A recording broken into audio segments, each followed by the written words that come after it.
Какви хора около кафенето Кристал. Късите роби бяха на мода.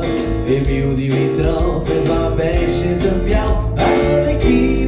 Арлекино, синьо е лече, Криси облече в дългата тягостна нощ.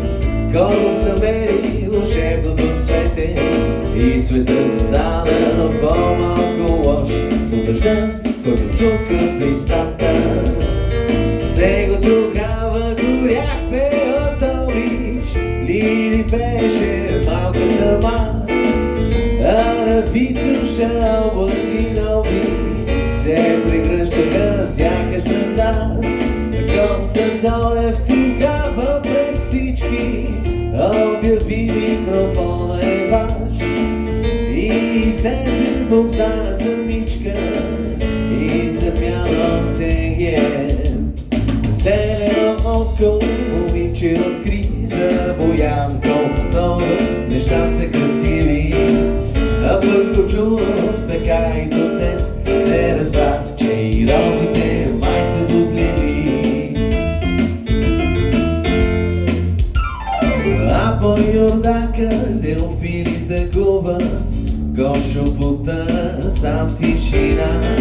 Бисер все още юноша беден, целта срещу Недева. Аз съм само един юноша весел и още очаквам Мишо Мария на булеварда под кестен висок.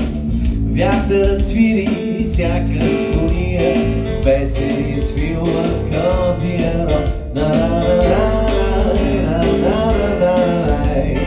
Мими възпя своята майчица свята, Петю мъката своя пробуди, а осветлия малък прозорец за нещуците света беше чуден.